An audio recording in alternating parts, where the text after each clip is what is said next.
Alors, Manuel Valls, qu'on voit beaucoup en ce moment, le ministre de l'Intérieur, dit ce matin dans les colonnes d'aujourd'hui en France, Le Parisien, il y a une crise de l'autorité. Vous êtes d'accord avec ce constat? Ouais, vous savez, le problème, c'est que Manuel Valls, il parle beaucoup, beaucoup. Elle est ministre de l'Intérieur, c'est Souvent, normal. à vous trouver. Bah, Nicolas Sarkozy, ministre de l'Intérieur, parlait également beaucoup. Oui, il agissait aussi. Parce que vous savez, le problème de Manuel Valls, c'est que d'interview en interview, on sent bien qu'il essaye un peu de se mettre dans ces bottes-là, le discours très fort, la République qui est très souvent convoquée, l'autorité. Mais derrière, il se passe quoi? Derrière, il se passe quoi? Regardez, vous vous promenez dans Paris. Est-ce que vous n'avez pas l'impression, parler un peu avec les Parisiens, qu'il y a un problème de sécurité, l'augmentation, l'explosion même du nombre de cambriolages, la pression de la délinquance de rue, la pression des pickpockets. Vous la sentez pas? Ça a démarré avec Manuel Valls? Alors on l'attend. Bah, écoutez, en tout cas, c'est en croissance, hein.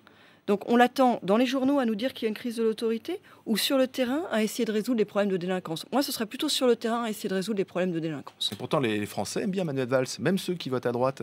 Ah, bien sûr, parce qu'il y a la télé, il y a tout ça, on voit ces discours et on se dit, ah ben il y a quand même un discours d'autorité. Mais la question, c'est qu'est-ce qui se passe derrière? Vous savez, c'est comme si Manuel Valls était la dernière illusion du socialisme. C'est-à-dire que les Français, depuis un an, sont revenus de François Hollande bien vite. Il y a beaucoup de déceptions sur ce qui est mis en place. Il y a beaucoup de déceptions sur l'action du gouvernement. Il y a de la déception sur le Premier ministre. Il y avait un sondage hier, justement, sur Manuel Valls qui disait « Ah, mais Manuel Valls, pourquoi pas à Matignon ?»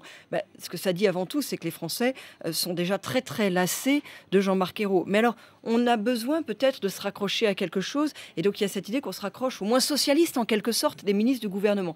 Moi, je dis, s'il y a une telle déception, il vaut mieux carrément changer. Et il y a l'occasion de le faire. Non pas au niveau gouvernemental, parce que ça, les institutions étant ce qu'elles sont, voilà, il y en a normalement encore pour 4 ans, mais on a l'occasion de le faire dès l'an prochain en faisant l'alternance à Paris. Oui, mais si vous étiez justement maire de Paris, en matière de sécurité, il n'y a pas de police municipale à Paris, il faut le rappeler. Il y a bien des choses à faire. Vous feriez quoi? Alors écoutez, je vous donne un exemple. On parlait tout à l'heure de la délinquance de rue. Est-ce que vous savez que cette municipalité socialiste a fait supprimer, n'a pas renouvelé ce qu'on appelle les arrêtés anti-mendicité? Les arrêtés anti-mendicité, ça ne résout pas tous les problèmes, mais ça permet de servir de base légale à des contrôles d'identité pour lutter contre certains phénomènes de délinquance de rue. Ils les ont fait supprimer pour des raisons idéologiques. Pour des raisons idéologiques. Deuxième exemple, est-ce que vous savez que Paris est, par rapport à nombreuses autres capitales européennes, sous-équipée en termes de vidéoprotection? J'étais la semaine dernière au PC Sécurité.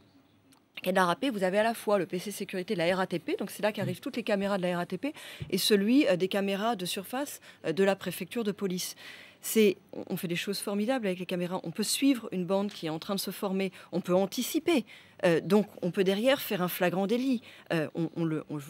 J'ai vu ça en direct, sauf que vous avez moins d'1 millier de caméras en surface à Paris. C'est à peu près l'équivalent de ce qu'il y a sur une ville beaucoup plus petite, comme Nice. Évidemment, vous ne réussissez pas du tout à avoir le même impact et la même efficacité. Faut-il mettre en place une police municipale à Paris? La ville de Paris, sur 280, quelque chose comme ça, millions d'euros qu'avait coûté l'équipement, ce plan de 1000 caméras, on n'a donné que 5, en fait, pour les aménagements. Donc pas assez de caméras à Paris. Écoutez, le problème, en fait, c'est que la ville de Paris, aujourd'hui, ne s'investit pas du tout dans sa sécurité. Elle considère que n'ayant pas les pouvoirs de police de manière légale, n'ayant pas la compétence légale, ça ne la concerne pas. Moi, je veux faire le contraire. Je veux un maire de Paris totalement investi dans les questions de sécurité. Avec plus de pouvoir?